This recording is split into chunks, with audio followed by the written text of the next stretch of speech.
Glória a Deus, podeis assentar. Nós estamos falando esses dias sobre os heróis da fé. Amém? Tem alguém nos visitando aqui?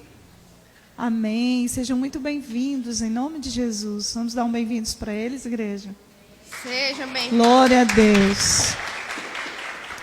Nós estamos falando sobre os heróis da fé que estão lá na Galeria da Fé, lá em Hebreus, capítulo 11, né? E hoje nós vamos falar sobre o filho de Abraão. Quem é o filho de Abraão? Isaac, um dos heróis da fé, né? Talvez você nem se lembre que ele está lá na Galeria da Fé, porque lá no versículo 20 fala bem rapidinho, lá em Hebreus capítulo 11, versículo 20, diz assim: pela fé, Isaac abençoou Jacó e Esaú em relação ao futuro deles. Mas eu quero que você abra a sua Bíblia no livro de Gênesis, capítulo de número 26, versículo de número 11, que diz assim: depois da morte de Abraão, Deus continuou a abençoar sobremaneira seu filho Isaque.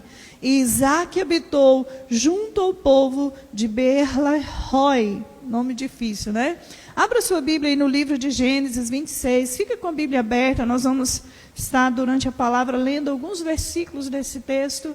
E nós vamos falar sobre Isaque. Todos dizem que Isaque é o filho da promessa. Todos chamamos Isaque de filho da promessa. A própria Bíblia chama Isaque de filho da promessa. Mas eu quero chamar Isaque de filho da fé. Amém? Isaque pode ser chamado de o filho da fé. Porque é assim que nós vamos, assim que nós vamos vendo aqui a palavra, você vai entender que realmente ele é filho dessa fé tão poderosa que Abraão depositou no Senhor. Você vai ver que Isaac recebeu o seu nome do próprio Deus. Talvez por isso ele foi o único patriarca que não teve o seu nome mudado. Você vai ver lá que Abrão teve o seu nome mudado para Abraão, pai de uma grande multidão. O Jacó, que é filho de Isaac, teve o seu nome mudado para Israel, príncipe de Deus. Mas Isaac não tem o seu nome mudado. Por quê? Porque o seu nome foi dado pelo próprio Deus. Já pensou que honra, né? Ele também foi o único patriarca que nunca deixou a terra de Canaã. Ele nasceu ali em Canaã, ele viveu em Canaã, ele enfrentou todas as dificuldades na terra de Canaã, ele enfrentou inimizades e ali ele viveu até a sua morte aos 180 anos. A apóstola, quem é que vive 180 anos? Isaac viveu. É preciso fé para crer no que a palavra diz, é isso que a Bíblia diz. O nome Isaac significa riso. Riso, alegria. Ele era o único filho de Abraão com a sua esposa legítima, que é Sara. Então, ele é o elo vital entre a linhagem de Abraão e Cristo. Cristo descende, Jesus Cristo descende direto de Isaac. Você vai ver isso lá em Mateus capítulo 1, lá em Lucas capítulo 3. Então Isaac, como descendente de Abraão, simbolizava Cristo, por meio de quem vêm as bênçãos eternas. Todas as vezes que você vê lá a promessa, em ti serão benditas todas as nações da terra. Essas promessas se cumprem na pessoa de Jesus. Porque nem Abraão, nem o próprio Isaac era capaz de si mesmo transportar as bênçãos de Deus para todos os povos, para todas as nações da terra. Você vai ver lá em Gálatas, capítulo 3, versículo 16, onde diz assim: ora, as promessas foram feitas a Abraão e ao seu descendente. A Escritura não declara e aos seus descendentes, como se referindo a muitos, mas exclusivamente ao seu descendente, transmitindo a informação de que trata-se de uma só pessoa, isto é, de Cristo. Então, quando essa promessa é feita a Abraão e é confirmada ao seu filho Isaac, essa promessa se cumpre verdadeiramente na pessoa de Jesus. Amém? É através de Jesus que todas as nações da terra são abençoadas. Então, em quem as promessas têm o perfeito cumprimento? Diga, no Senhor Jesus. Quando você estuda um pouquinho, existe uma grande confusão no meio cristão sobre a lei e a graça. Quando a gente estuda um pouquinho sobre a lei e a graça, enquanto Agar e Ismael representam simultaneamente a lei e os filhos da escravidão, e Sara e Isaac representam a graça e os filhos que nascem mediante a fé. Os filhos que nascem mediante a promessa, os filhos que nascem para a liberdade. Olha que coisa interessante. Sara e Isaac representam a graça que nós recebemos hoje. Os filhos que nascem pela promessa de Deus, os filhos que nascem da fé. Lá em Gálatas, capítulo 4, versículo 22, está escrito que Abraão teve 2 filhos, um da mulher escrava e o outro da livre. O que era filho da escrava nasceu de modo natural, porém o filho da mulher livre nasceu mediante uma promessa. Diga assim, nasceu mediante a fé. O seu novo nascimento é mediante a fé. Não é um nascimento do sangue, da carne, da vontade do homem, mas é um nascimento espiritual da vontade de Deus, pela vontade de Deus. Amém? Pois bem, uso essa história aqui para uma ilustração, pois essas mulheres prefiguram 2 alianças. Uma aliança procede do Monte Sinai, pode gerar apenas filhos para a escravidão. Esta é Agar. Agar representa o Monte Sinai na Arábia e corresponde à atual cidade de Jerusalém, que vive como escrava com seus filhos. Entretanto, a Jerusalém do Alto é livre, e esta é nossa mãe. Assim vós, irmãos, sois filhos da promessa, mediante Isaac. Da mesma forma que Isaac nasceu, mediante uma promessa que Deus fez a Abraão, nasceu pelo milagre de Deus, nasceu pela fé do seu pai e da sua mãe em Deus. Nosso nascimento também é pela fé. Olha o que diz Romanos 9, versículo 7. Nem por serem descendência de Abraão se tornarão todos filhos de Abraão. Ao contrário, por intermédio de Isaac, a tua descendência será considerada. Em outras palavras, não são os filhos naturais que são filhos de Deus, mas os filhos da promessa é que são considerados como descendentes de Abraão. Diga assim, eu sou descendente de Abraão. Se você crê no Senhor Jesus como Senhor da sua vida, como Senhor da sua casa, então você é descendência de Abraão. Isso te alegra? Será que você tem noção do que é isso, da dimensão disso? Leia a palavra, leia a Bíblia, leia a história de Abraão, leia a história de Isaac, leia a história de Jacó, que é quem nós vamos ministrar no domingo que vem. Você vai perceber o nível de promessas sobrenaturais feitas a esses patriarcas. Essas promessas todas estão sobre a sua vida. Porque você, pela fé, é descendente de Abraão. Você, pela fé, é descendente de todas essas promessas. Pela fé, você é aquela pessoa através da qual muitas famílias serão abençoadas. Amém? Você é uma bênção para as pessoas. Diga, eu sou uma bênção para todos.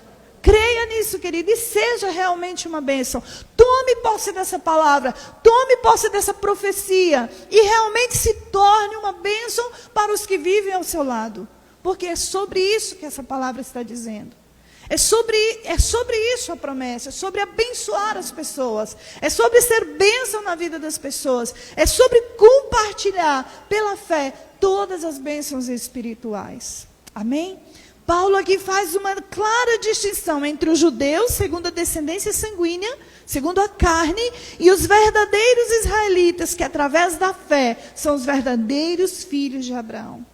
Paulo vê em Isaac uma prefigura de Jesus Cristo, que é, portanto, filho de Abraão. Por meio de Cristo somos igualmente filhos da promessa feita a Abraão.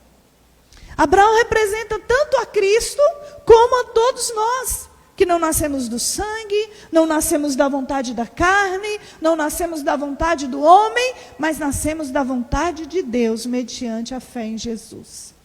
Lá em João fala sobre isso, João capítulo 1, versículo 12 e 13 fala sobre isso.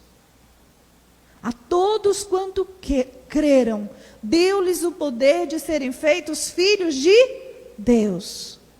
Filhos de Deus. Quando você diz para alguém que ele não é filho de Deus, ele fica muito chateado. Você já teve essa experiência? Quando eu voltei para a igreja, recém-convertida, muito animada, né, eu fui dizer para alguém que ele não era filho de Deus. Quase apanhei. Quase levei uma surra. Disse, não, mas você não é filho de Deus. Olha que loucura. A gente não pode sair falando isso para as pessoas assim. Não dessa maneira que eu falei. Mas a verdade é essa. Aqui nós estamos num ambiente seguro e podemos falar. Filhos de Deus são aqueles que nascem da fé. São os filhos da fé. Da mesma forma que Isaac nasceu de uma fé, de um milagre, nós nascemos na família de Deus através da nossa fé em Cristo Jesus. Tem pessoas que não alcançam esse nível de bênção. Tem pessoas que não conseguem ter esse nível de entendimento. Ele não consegue se sentir realmente filho de Deus, herdeiro de Deus, segundo a promessa. Paulo diz que nós somos herdeiros e co-herdeiros com Cristo. E você precisa entender isso.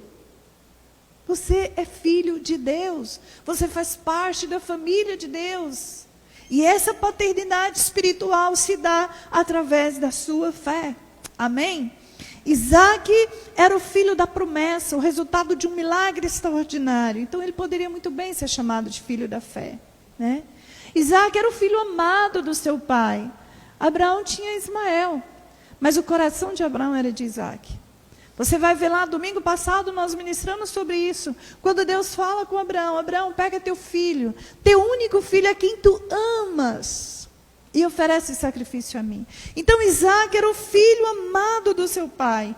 E como filho amado, como filho único, ele cresce. Não, apóstolo, tinha Ismael, a Bíblia diz que ele era filho único. Lá ele diz o teu único filho. Ismael não é considerado nesse momento.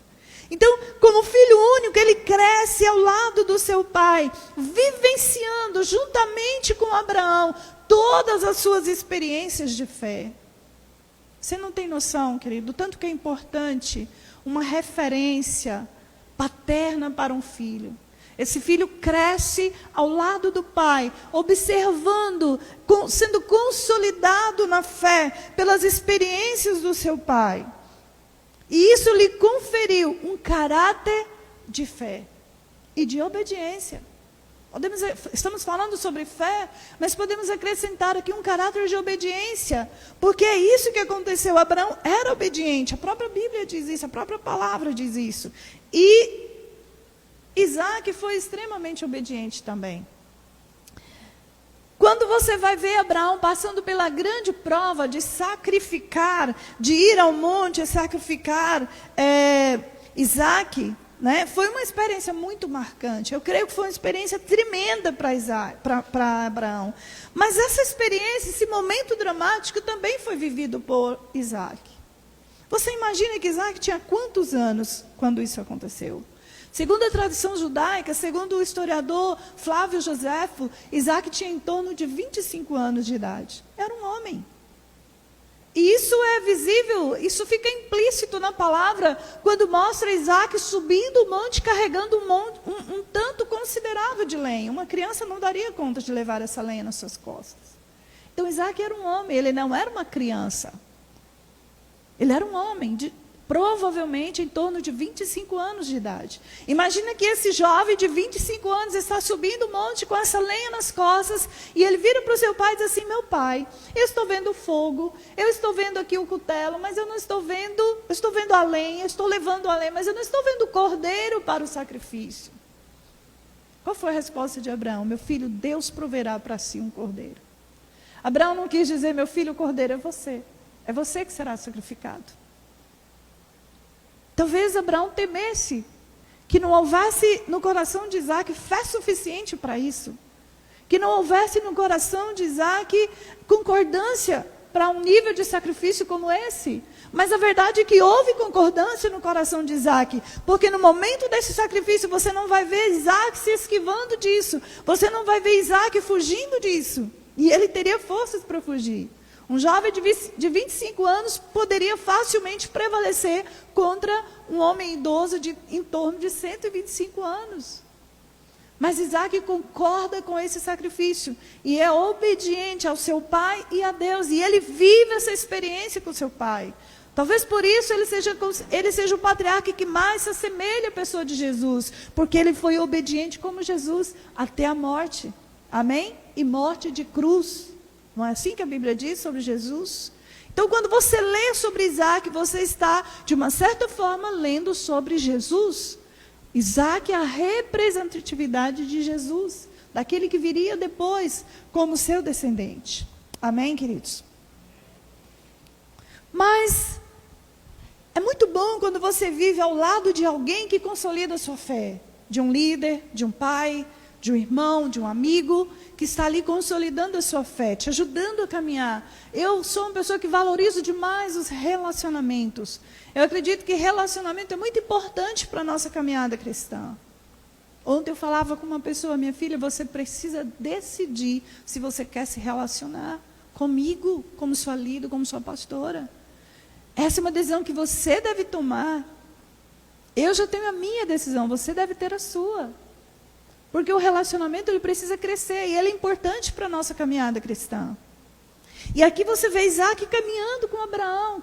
E Abraão está consolidando a sua fé, está conferindo a ele esse caráter de obediência e fé. Mas agora Abraão morre. Chega o momento de Isaac continuar a sua caminhada sozinho. Chega o momento dele prosseguir e ter as suas próprias experiências com Deus, ter o seu próprio relacionamento com Deus diretamente, ouvir diretamente a voz de Deus, não mais através do seu pai, mas agora através do próprio Deus. E aí chega o primeiro grande teste de Isaac, teste para a sua fé. Isaac frente à esterilidade, lá em Gênesis 25, 19, diz assim: eis a história da família de Isaac, filho de Abraão. Isaac foi gerado por Abraão. Era Isaac da idade de 40 anos quando se casou com Rebeca, filha de Betuel, o arameu de Padarã, irmã de Labão, também arameu. Isaac suplicou em oração ao Senhor em favor de sua esposa, porquanto Rebeca era estéril. Da mesma forma que Abraão enfrenta a esterilidade na sua casa, da mesma forma que Abraão passa anos e anos da sua vida esperando que uma promessa se cumpra, Isaac também vive essa situação. E Isaac orou, a Bíblia diz que Isaac orou em algumas traduções, diz que ele orou insistentemente, diga comigo, insistentemente, por 1 ano, para que a sua esposa engravidasse. Foi assim? Quem conhece a história de Isaac? Por 2 anos. Quantos anos Isaac orou, queridos? Quem sabe me dizer? Quantos anos Isaac orou insistentemente para que a sua filha gerasse filhos? 20 anos. Por 20 anos, Isaac orou e aguardou, esperou que a promessa que Deus havia feito ao seu pai e a ele mesmo se cumprisse. Assim como Abraão, Isaac sofreu a esterilidade de sua esposa. Abraão esperou 25 anos e Isaac foi quase a mesma coisa. Foram 20 anos orando insistentemente, esperando que a sua esposa tivesse filhos. Sabe, eu acredito que uma das coisas mais complicadas para nós é entendermos o fato de Deus não nos tornar imunes a algumas coisas. E eu estava lendo a história de Isaac essa semana, lendo a palavra, buscando alguma coisa para trazer para você. E algo me chamou a atenção. Você sabe que Ismael também era filho de Abraão. E Deus também fez uma promessa para Abraão, para Ismael. Deus também disse para Abraão: olha, não se preocupe, seu filho também será uma nação. Eu darei a ele filhos. E enquanto Isaac está amargando com a esterilidade, enquanto Isaac, que está debaixo de uma promessa, está amargando com a esterilidade, Ismael está lá tendo 12 filhos. Parece que é tudo mais fácil, né, gente? Aí eu fiquei perguntando, até conversando com a pastora Eide sobre isso, eu disse, sabe, eu não entendo por que as coisas de Deus são assim. Enquanto Isaac está lá orando insistentemente, sofrendo pela esterilidade de sua esposa, o seu irmão, que não fazia parte dessa promessa, está lá gerando 12 filhos homens. Então, uma das coisas mais difíceis de compreendermos é o fato de Deus não nos tornar imunes a algumas adversidades. Durante esse período da pandemia, eu acredito que muito crente acreditou piamente que o vírus não chegaria na sua casa, que não viveria essa prova, não viveria essa situação, que seria poupado dessa luta, seria poupado dessa dor, seria poupado dessa dificuldade. Mas a verdade é que pastores, homens de Deus, ministros do altar estão morrendo. Sabe, queridos, você precisa entender de uma vez por todas, não se trata dessa vida física aqui. Deus pode até te abençoar nas coisas naturais, nas coisas físicas. Mas nós precisamos entender que a maior bênção que nós recebemos de Deus é a bênção espiritual. É a filiação espiritual, é a reconciliação com Deus. É a salvação em Cristo Jesus. Isso já nos bastava. É claro que Deus nos abençoa em todas as áreas da nossa vida. Nós sabemos disso, que existem inúmeras bênçãos que nós podemos dar aqui, testemunhar aqui. Se eu for dar a oportunidade, eu sei que todos aqui têm algo para contar, têm algo para testemunhar. Mas a verdade é que nós, por sermos filhos de Deus, por sermos descendência de Abraão, por sermos filhos da fé, isso não nos isenta de vivermos situações. De muitas vezes olharmos para o ímpio e ver o ímpio prosperar, e ver o ímpio aparentemente receber mais do que você. Está lá Ismael, tendo filhos, enquanto Isaac está orando insistentemente para que sua esposa possa engravidar. O restante do texto diz assim: Isaac suplicou em oração ao Senhor em favor de sua esposa, porquanto Rebeca era estéril. O Senhor atendeu o pedido de Isaac, e Rebeca, sua mulher, engravidou. Amém? Não só de um, mas de gêmeos. Olha a promessa de Deus se cumprindo na vida de Abraão. Deus disse para Abraão que ele seria uma grande nação. Mas depois Deus disse para Abraão, a gente viu isso domingo passado, que ele seria pai de nações. Então aqui, quando Rebeca está grávida, ela começa a sentir um movimento estranho no seu ventre. E ela vai diante de Deus, e Deus disse: há 2 nações no seu ventre. Então, Ismael já é uma nação, agora já tem mais 2 nações no ventre de Rebeca, todos descendentes de Abraão. Só que nós já vemos 3 nações se formando. Sabe? Deus pode até, ao seu ver, ou ao meu ver, aos meus olhos, ou aos seus olhos, demorar. Fazer as coisas de forma diferente, mas quando Ele faz, Ele faz. Não foi uma família numerosa que Deus deu a Abraão, só que você já vê 3 nações descendentes de Abraão. Descendentes de Abraão, né? E aí Deus responde para ela: há 2 gerações, há 2 nações no seu ventre. Há 2 nações no seu ventre. Então Isaac ora há 20 anos e sua esposa gera 2 filhos ao mesmo tempo. A segunda prova de Isaac é a mesma que Abraão enfrentou. Abraão enfrentou a fome, a escassez na terra da promessa. Nós falamos sobre isso. Isaac também enfrenta essa situação. Lá em Gênesis 26:1, diz assim: houve naquela região uma época de grande escassez de alimentos, como ocorrera no passado, no tempo de Abraão. Por esse motivo, Isaac foi até a cidade de Gerar, onde Abimeleque era o rei dos filisteus. O Senhor apareceu a Isaac e orientou-o: não desças ao Egito, fique na terra que eu te indicar. Habita nessa terra, eu estarei contigo e te abençoarei, porque é a ti e à tua raça que darei todas essas terras, e manterei o juramento que fiz a teu pai Abraão. Farei a tua descendência numerosa como as estrelas do céu. Eu lhes darei todas essas terras, e por tua posteridade serão abençoadas todas as nações da terra. Porque Abraão me obedeceu, guardou minhas ordenanças, meus mandamentos, meus princípios e minha lei. Assim como na época de Abraão, Isaac teve a experiência de viver um tempo de sequidão, um tempo de fome na terra da promessa. Porém, Deus não permitiu. Deus disse: Abraão, não faça como seu pai, não desça para o Egito. Fique aqui. Fique aqui. Ele precisou ter fé para não fugir daquela circunstância. Ele precisou ter fé para não ir a outro lugar. Ele precisou ter fé para ficar naquela terra e plantar naquela terra seca e sem vida.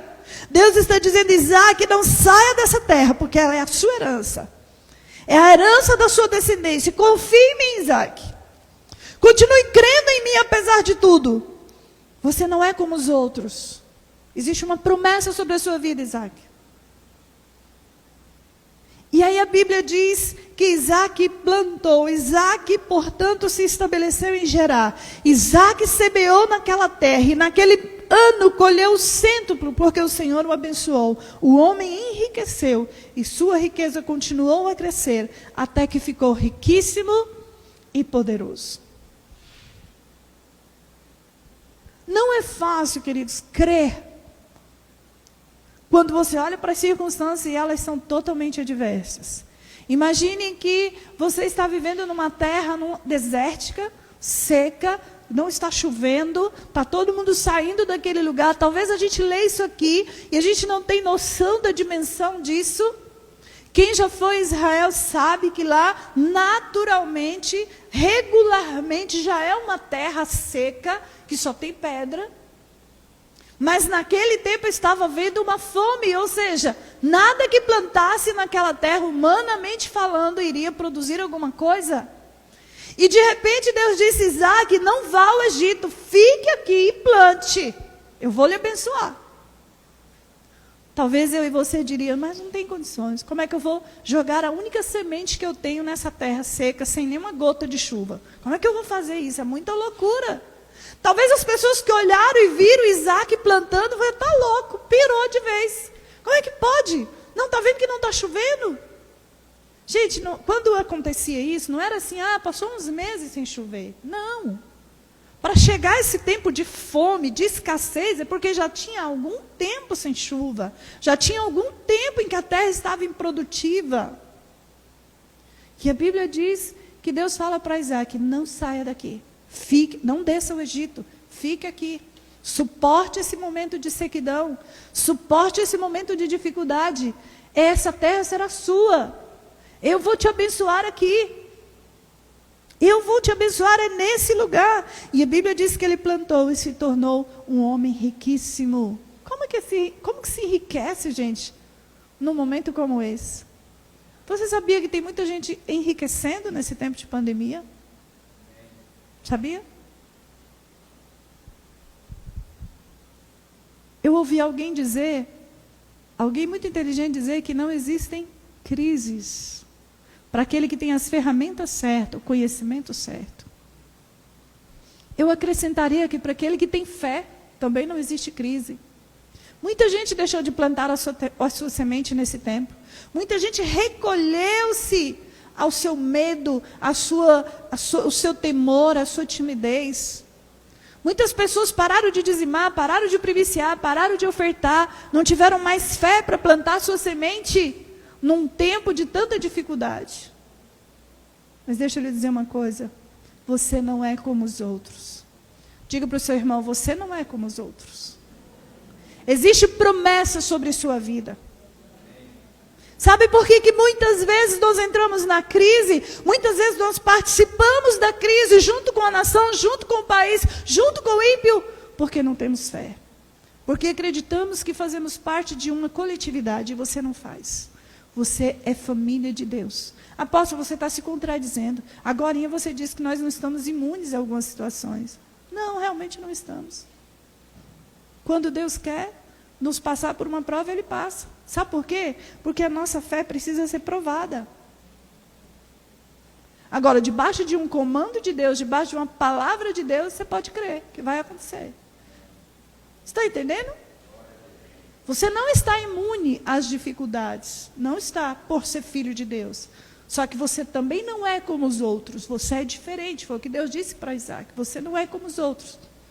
Sobre a sua vida existe uma promessa. E eu quero que você fique aqui, apesar dessa circunstância. Eu vou te abençoar aqui. Então você não depende de circunstâncias. Você depende de Deus. E você precisa crer contra as circunstâncias. Amém?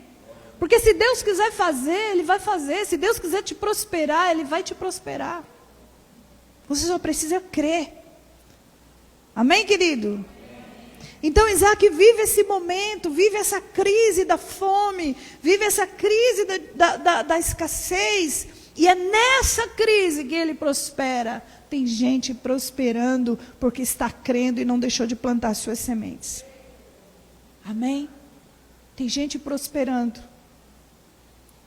Tem uma empresa no Brasil que nos últimos 9 anos ela dobrou de faturamento. Dobrou. Estamos falando de um crescimento sobrenatural, não é um crescimento linear, não. Programado, não. É um crescimento realmente considerável. E o dono dessa empresa estava dizendo que na crise foi quando ele mais cresceu. Porque na crise os seus concorrentes ficaram amedrontados, se recolheram, se fecharam as portas, e foi quando ele prosperou. Porque aí ele ficou sem concorrentes. Amém, queridos? Então tudo depende da sua perspectiva, de como você vê as coisas, de como você encara as coisas, de como você olha para as dificuldades, de em quem você crê. Tudo depende disso. Terceira coisa, Isaac, frente à oposição dos seus inimigos. Isaac enfrentou uma situação que o seu pai não enfrentou, que foi uma perseguição muito grande daquele povo da terra. Você não vê Abraão passando por isso. Lá em Gênesis 26, vamos ler novamente os 2 versículos que nós lemos e mais alguns. Isaac semeou naquela terra e naquele ano colheu o cêntuplo, porque o Senhor o abençoou. O homem enriqueceu e sua riqueza continuou a crescer, até que ficou riquíssimo e poderoso. Ele tinha muitos rebanhos de bois e ovelhas, e numerosos servos. Por causa disso, os filisteus começaram a sentir grande inveja dele. Todos os poços que os servos de seu pai haviam cavado na época de seu pai Abraão, os filisteus os haviam entulhado e coberto de terra. Então Abimeleque pediu a Isaac: é melhor que deixes essa terra, pois te tornastes mais poderoso do que todos nós. A prosperidade de Isaac causou inveja e inimizade nos homens daquela terra. Deixa eu lhe dizer uma coisa: a tua prosperidade sempre vai causar inveja nas pessoas. Entenda isso.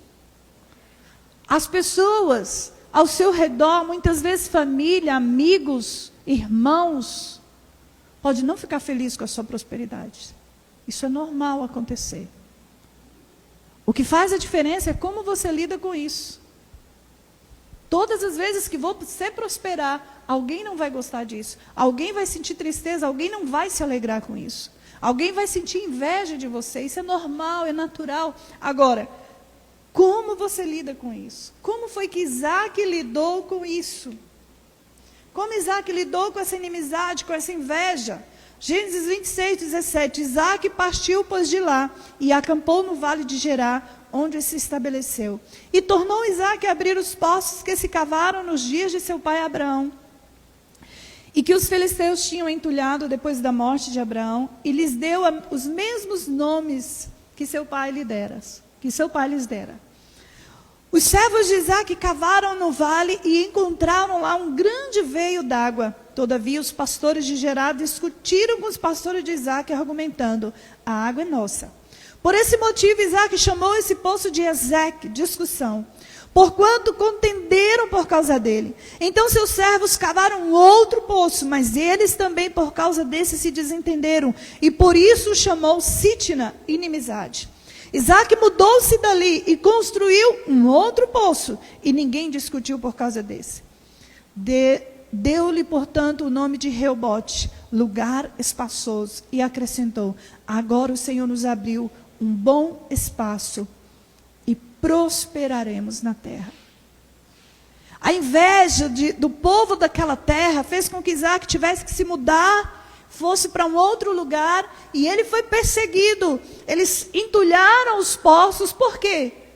Numa terra onde existe uma grande escassez de água, quem tem um poço de água tem tudo. Como é que vai alimentar as ovelhas? Como é que vai alimentar os bois? Como é que vai dar de beber para um grande rebanho? Eles foram lá e entulharam todos os poços. Isaac cavou novamente. E eles brigaram, essa água é nossa, não é sua. Ele mudou dali, foi para outro lugar, cavou outro poço. E eles disseram, essa água também é nossa. E ele saiu dali e foi para outro lugar. O que você vê aqui? Um homem manso e humilde. Não é assim que a Bíblia fala sobre Jesus? A Bíblia diz que Jesus é humilde, manso e humilde de coração. E você vai ver essa característica na vida de Isaac. Você não vai ver Isaac contendendo com aqueles homens, enfrentando guerra com aqueles homens. Ele sai daquele lugar. Isaac tem certeza de quem ele é. Isaac tem convicção de quem ele é. Isaac sabe que ele tem a bênção de Deus. Portanto, onde ele cavava, brotava água. Amém? Onde você cavar, você vai encontrar uma fonte de água. Uma fonte vai jorrar. Você não precisa brigar com ninguém. Você não precisa entrar em guerra com ninguém, querido. Você não precisa. Olha o que diz o versículo 23. Dali, Isaac subiu para Berseba. Naquela noite o Senhor lhe apareceu e prometeu: eu sou o Senhor Deus de teu pai Abraão. Nada temas, pois estou contigo. Eu te abençoarei, multiplicarei tua posteridade em consideração a meu servo Abraão. Ali construiu um altar e invocou o nome de Yahvé, o Senhor. Ali ele armou sua tenda e os servos de Isaac cavaram um outro poço. Sabe, queridos, muitos passam pela prova dando glória a Deus, aprendendo lições preciosas. Outros, no entanto, entram pela rota do medo, pela rota da murmuração, da autocomiseração. Ai, pelo amor de Deus, olha como é que pode, como eu sou perseguido nesse trabalho, como me persegue nesse trabalho, né, pastora Cíntia? Você não sabe como eu sou perseguida, é muita inveja sobre a minha vida. Oh, meu irmão, dê glória a Deus, exalte o nome do Senhor. Não corresponda com a mesma atitude. Não entre em guerra com ninguém. Você não vai ver Isaac brigando com ninguém por causa daquela água. Ele decide cavar em outro lugar. Em outro lugar, se for necessário. E depois que ele passa por essa provação, por essa dificuldade, né? Deus fala com ele: Isaac, não tema, eu estou contigo, vou te abençoar. Olha só a palavra de Deus, logo depois. Isaac mudou-se dali e construiu um outro poço, e ninguém discutiu por causa desse. Deu-lhe, portanto, o nome de Reobote, lugar espaçoso, e acrescentou: agora o Senhor nos abriu um bom espaço e prosperaremos na terra. Então Isaac está dizendo, não era para estarmos lá. Esse é o lugar que Deus nos deu. Aqui é o lugar que Deus nos deu. Esse é o lugar espaçoso que Deus me colocou. É aqui que eu vou prosperar. E aí Deus fala com ele. E acrescentou: agora o Senhor nos abriu um bom espaço e prosperaremos na terra. Dali Isaac subiu para Berseba. Naquela noite o Senhor lhe apareceu e prometeu: eu sou o Deus de teu pai Abraão. Não temas. Diga para o seu irmão: não temas. Não sofra. Diga com ele: não sofra por causa dos teus adversários. Não sofra por causa dos teus inimigos. Não entre num processo de autocomiseração, autopiedade, coitadismo. Ai, coitadinho de mim, como eu sou perseguido. Não. Entenda uma coisa: Deus tem o melhor para você. Deus tem o melhor para nós. Amém? Deus tem o melhor para você. Deixa eu lhe dizer, nenhuma obediência será treinada fora das provações. Você nunca será uma pessoa reconhecida como uma pessoa obediente, uma pessoa de fé, sem provações. E você nunca terá um caráter de fé, um caráter de obediência, sem passar por dificuldades, por adversidades. Você entende isso? Amém? Vocês estão entendendo, queridos? Nenhuma obediência será treinada fora das provações e nenhuma prosperidade se manifestará fora de uma luta com os adversários e as adversidades. Palavras de apóstolo René, Terra Nova. Estava lendo uma ministração dele sobre Isaac, quando ele fala essas palavras, achei muito interessante. Nenhuma obediência será treinada fora das provações e nenhuma prosperidade se manifestará fora de uma luta com os adversários e as adversidades. Não se engane, querido. As coisas não são como você imagina. Nunca serão. Para ter um caráter aprovado diante de Deus, você vai passar por muitas situações difíceis. Obediência e prosperidade são sinônimos de caráter testado e aprovado. Diga comigo, caráter testado e aprovado. Nós vivemos num tempo, querido, que caráter é muito complicado. Deixa eu lhe dizer uma coisa. Você pode contar nos dedos da mão pessoas que realmente têm caráter, as pessoas que vivem com você. Existem muitas pessoas de caráter, mas eu estou dizendo nos seus relacionamentos. Provavelmente com as pessoas com as quais você se relaciona, a não ser que você tenha um nível de relacionamento acima da média. Mas, se você for analisar as pessoas com quem você convive, você pode contar nos dedos da mão as pessoas que realmente têm um caráter aprovado. Até mesmo dentro da igreja. Existe uma crise ética nos nossos dias. Sabe por que a igreja está tão escandalizada? Porque nós pregamos algo e muitas vezes não vivemos. A ética cristã é paupérrima, infelizmente. Falta ética, falta princípio, falta moral no nosso meio, infelizmente. Não se tem, querido, um caráter aprovado sem passar por adversidades, por dificuldades. E quando as pessoas passam por adversidades, geralmente elas espirram fora. Elas não querem passar por isso. Apóstolo, pelo amor de Deus, em nome de Jesus. Quanto tempo eu estou orando e nada acontece? Pelo amor de Deus, parece que Deus me esqueceu, parece que Deus não me vê. Eu estou aqui nessa igreja há tanto tempo, parece que a minha vida está pior do que antes. Como é que vai ter um caráter de fé, gente? Como é que vai ter um caráter aprovado, um caráter de obediência? Ao longo dos anos na M9, eu vejo as pessoas só fazer o que quer. Enquanto você está dizendo para ela fazer algo que ela concorda, ela é uma bênção. No dia que você pede para ela fazer algo que ela não concorda, acabou a bênção. Vou sair dessa igreja, porque não tem cabimento, pelo amor de Deus. O que é isso, gente? Isso é obediência? Só obedece quando é conveniente? Só obedece quando concorda? Será que Isaac concordava em permanecer naquela terra quando todos estavam fugindo, quando todos estavam indo? Quando você diz para alguém, faça desse jeito, alguém me procurou, após eu preciso de uma palavra, estou vivendo uma situação assim, e sabe, depois que eu comecei a fazer psicologia, eu entendi uma coisa. A gente não pode dizer para as pessoas o que fazer. A gente não tem que dizer para ninguém o que fazer. Isso não funciona. Mas eu disse assim, olha, você faça assim, assim, assim. Faça desse jeito. Tá bom, amém. Passou alguns meses, a pessoa veio, apóstolo, estou vivendo um negócio complicado demais, situação muito difícil, eu não sei o que fazer. O problema que eu previ aconteceu. Eu disse assim, você fez o que eu te falei? Não. Falei, pois é. Então agora você perdeu o time. Agora, eu acho que a única coisa que você pode fazer agora é deixar esse negócio para lá. Você perdeu o time. Você perdeu a bênção. Passou da época de você resolver. Agora não tem mais solução. Agora você se retire e deixa essa situação lá. Esquece. Sabe, as pessoas, elas têm muita dificuldade de colocar em prática. Quando alguém vem me procurar com um problema conjugal, eu gosto de indicar um livro para a pessoa ler. Tem um livro que mudou minha vida. Dizem que isso é besteira, né? Dizer que um livro mudou a vida da gente. Na verdade, são várias coisas que mudam a vida da gente, inclusive Deus. Mas tem livros que dão um clique na mente da gente, né? Abre o entendimento da gente para alguma coisa. E sempre eu indico um livro que chama Limites no Casamento. É um livro que fala sobre quando dizer sim, quando dizer não.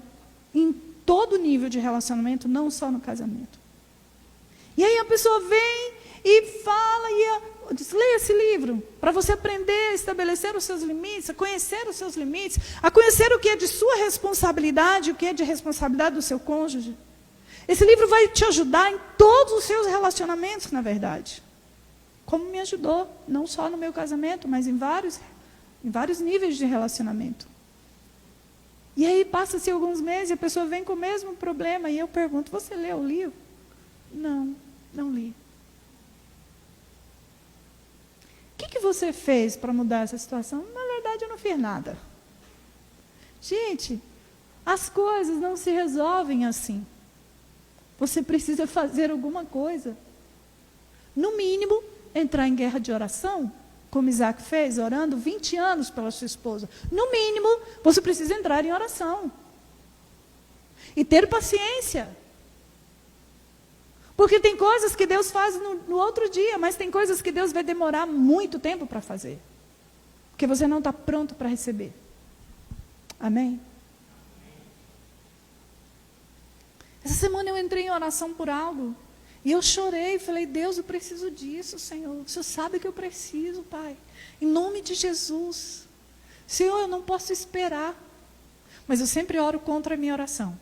Eu digo, Deus, eu preciso disso hoje. Hoje, Senhor, mas Tu sabes, não atenda os apelos do meu coração. Faz a Tua vontade, não faça a minha. Mas eu preciso disso amanhã, Senhor. Tem misericórdia.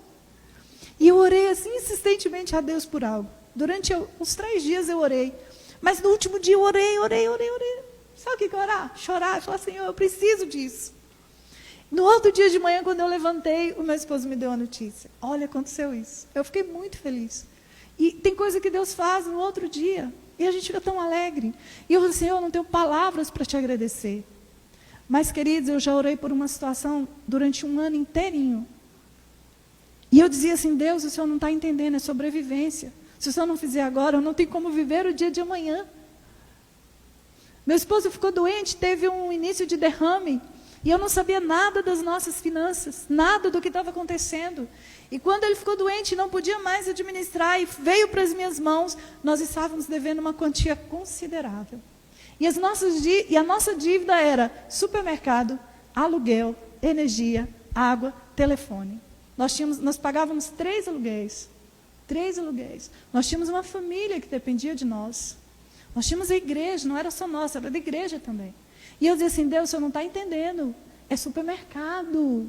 Senhor, o Senhor não está entendendo. É aluguel. É hoje que eu preciso, não é amanhã.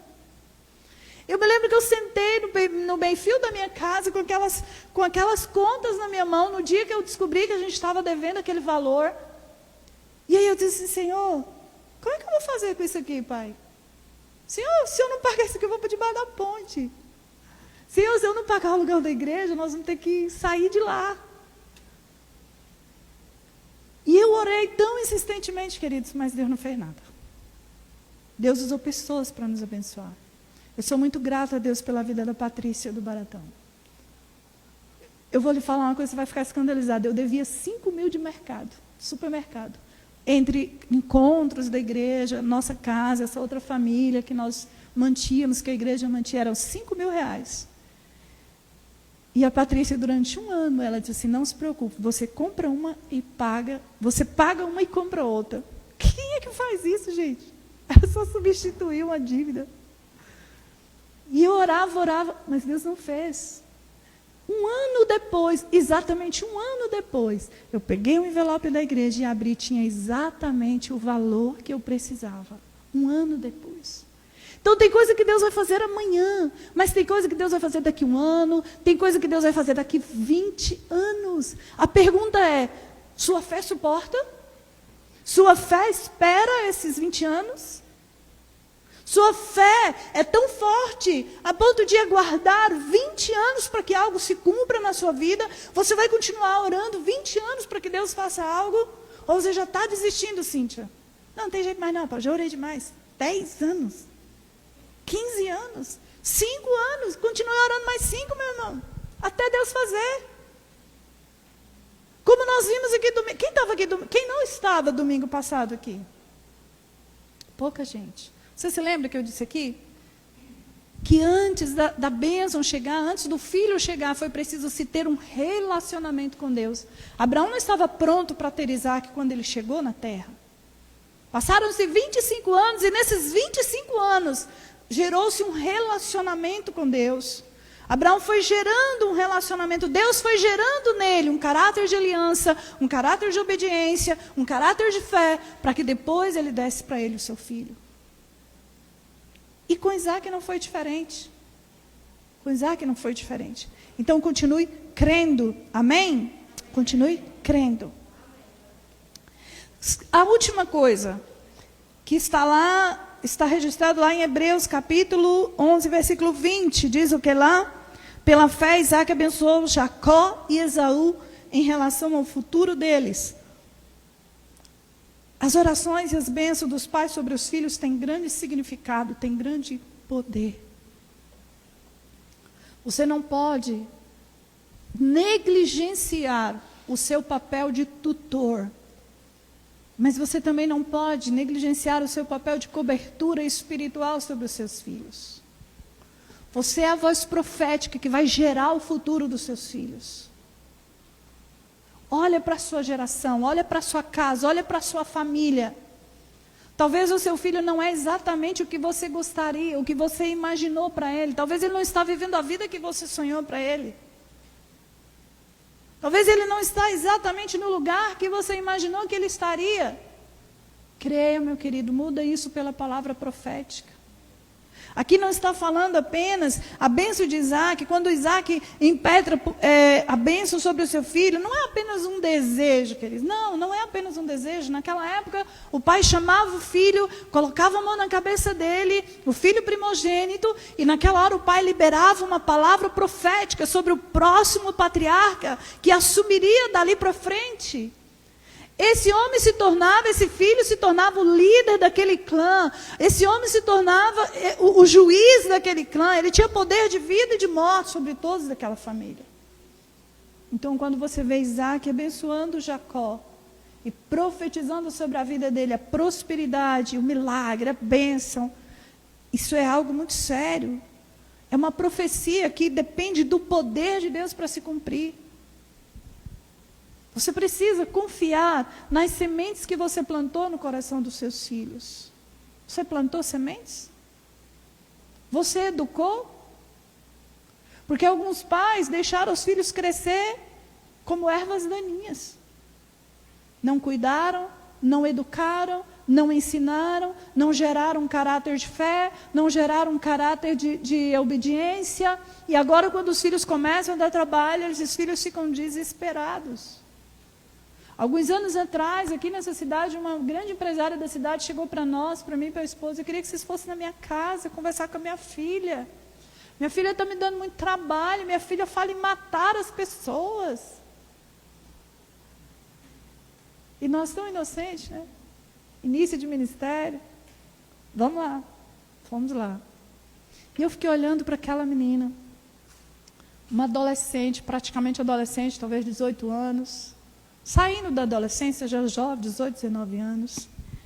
Eu vou matar esse pastor, não quero que ele venha na minha casa. Ela não era da Menova, era de uma outra igreja, mas éramos amigos. E ela odiava o pastor da mãe dela, não queria que o pastor fosse na casa dela. E eu fiquei olhando para aquela menina, e eu disse: meu Deus, o que é isso? Falta de educação, falta de caráter.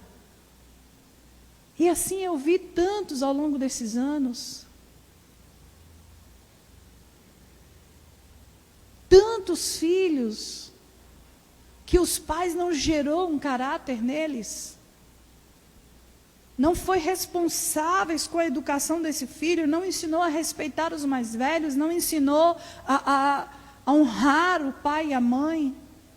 Deu tudo de mão beijada. Mas se é assim, ainda dá tempo. Comece a profetizar. Porque não depende de você. Se você não tem sementes plantadas, mas eu creio que tem. Se você não tem semente plantada, comece a profetizar. Mude essa circunstância. Faça como o profeta que olhou para um vale de ossos secos e começou a profetizar a vida. Profetiza a vida. Agora, se a profecia que o sacerdote libera, se a profecia que a sacerdotisa libera é só de desgraça, meu irmão, há poder de vida e de morte na sua palavra. Se o que você diz, esse menino não tem jeito, pelo amor de Deus, eu não aguento mais, eu desisto. Faz sentido para você essas palavras? Você já ouviu algum pai dizer isso? Eu não aguento mais. Pelo amor de Deus, eu desisto de você. Como? Você é o profeta que vai gerar vida. Creia no poder de Deus para profetizar. Foi pela fé. A Bíblia diz que foi pela fé que Isaac abençoou os seus filhos. Creia no milagre, creia no poder de Deus, creia no sobrenatural de Deus. Queridos, se tem uma coisa que eu assumo com muita responsabilidade, é as profecias sobre a vida dos meus filhos. Uma das coisas mais poderosas que eu aprendi no encontro, apóstolo, você não sabia disso? Sabia, mas não da forma que foi colocada no encontro. É que a minha descendência, o futuro da minha descendência depende da minha profecia, da minha obediência, da minha vida de fé.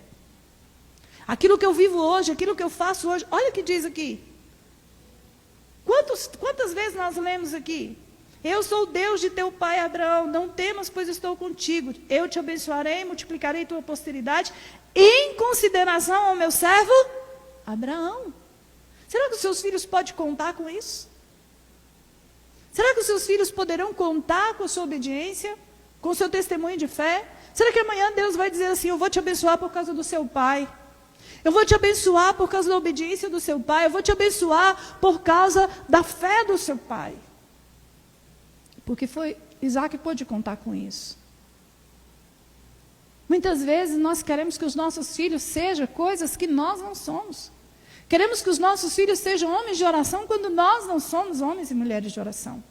Queremos que os nossos filhos tenham um caráter que nós não temos. Queremos que os nossos filhos digam a verdade quando nós não dissemos a verdade. Se os nossos filhos mentem, aprenderam conosco. Deixa eu lhe dizer uma coisa. Eu sou muito observadora. E eu fico observando algumas famílias. Como os padrões vão se repetindo. Como os padrões vão se tornando... Aliás, como os comportamentos vão se tornando padrões na vida dos filhos. Quando você vê um filho ter um comportamento, na maioria das vezes, está copiando. Está reproduzindo o que viveu em casa. Então, nossos filhos precisam contar com a nossa integridade, com a nossa fé, com o nosso testemunho, mas eles precisam contar também com a nossa profecia de fé. Vamos ficar de pé? Amém? Eu quero que você feche os seus olhos agora, querido. A bênção de Isaac predizia o futuro dos seus filhos e repousava sobre o poder de Deus, o poder de trazer à realidade as coisas invisíveis, de tornar as coisas que não existem como se já existissem. Isso é a fé, não é isso que diz lá em Hebreus, no próprio capítulo 11, no versículo 1? Fé é crer naquilo que eu ainda não estou vendo. Talvez você não está vendo agora, mas se você crer, você vai ver, em nome de Jesus, a transformação dos seus filhos, a transformação do seu marido, a transformação da sua esposa, a transformação da sua casa, do seu lar, das suas finanças, da sua empresa, em nome de Jesus. Agora, lembra de uma coisa, há poder nas suas palavras, você é o profeta da sua casa. Comece a profetizar, comece a orar e a liberar palavras proféticas sobre a sua descendência, sobre a sua casa, sobre a sua família, crendo que é o poder de Deus que vai fazer isso se tornar realidade. É o poder de Deus que vai trazer isso para a realidade das suas vidas, em nome de Jesus.